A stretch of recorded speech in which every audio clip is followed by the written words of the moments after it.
নমস্কাৰ বন্ধু বান্ধৱীসকল, মই দীপজ্যোতি শইকীয়া।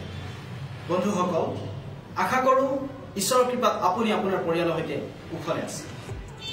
বন্ধুসকল, আপুনিও যদি নিজৰ জীৱনটো সুন্দৰকৈ গঢ় দিব বিচাৰে তেন্তে এই ভিডিঅ'টো স্কিপ নকৰাকৈ শেষলৈকে চাওক।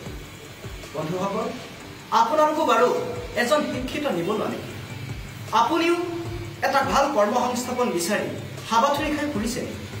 তেন্তে বন্ধু বান্ধৱীসকল, চিন্তা নকৰিব। আমাৰ সকলোৰে বাবে ৰক এভাৰ এডুকেশ্যন ছিষ্টেমে লৈ আহিছে এটি সুখবৰ। বন্ধুসকল, ময়ো এজন ছদ্মবেশী শিক্ষিত নিবনুৱা আছিলোঁ। মই নিজেও এটা ভাল কৰ্মসংস্থাপন বিচাৰি হাবাথুৰি খাই পৰিছিলোঁ। বহু ঠাইত এটা চৰকাৰী চাকৰি বিচাৰি যথেষ্ট এপ্লাই কৰিছিলোঁ, কিন্তু বন্ধুসকল কি কৰিম? চাকৰি কৰিবলৈ আমাৰ হাতত স্কিলছ নাই আৰু ব্যৱসায় কৰিবলৈ আমাৰ হাতত যথেষ্ট সংখ্যক মূলধন নাই। তেনেতে এদিন মই ছ'চিয়েল মিডিয়াৰ জৰিয়তে এজন ব্যক্তিৰ সৈতে পৰিচয় হ'ল আৰু তেওঁৰ সৈতে পৰিচয় হৈ এই ৰক এভাৰ এডুকেশ্যন ছিষ্টেমৰ সৈতে জড়িত হৈ পৰিলোঁ।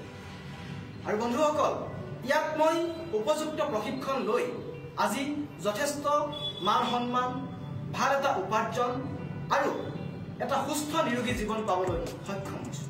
বন্ধুসকল, আপোনালোকেও যদি নিজৰ জীৱনটো চিৰিয়াছলি সুন্দৰকৈ গঢ় দিব বিচাৰে তেতিয়াহ'লে তলত দিয়া হোৱাটছআপ নাম্বাৰত মোৰ সৈতে যোগাযোগ কৰক। বন্ধুসকল, যদিহে আপুনি চিৰিয়াছ তেতিয়াহে আপুনি মেছেজ প্ৰেৰণ কৰিব, অন্যথা আপোনাৰো হাতত সময় কম আৰু মোৰো হাতত সময় কম। গতিকে বন্ধুসকল, আপোনালোকক পুনৰ লগ পোৱাৰ প্ৰতিশ্ৰুতিৰে আজিলৈ এৰিছোঁ। ধন্যবাদ।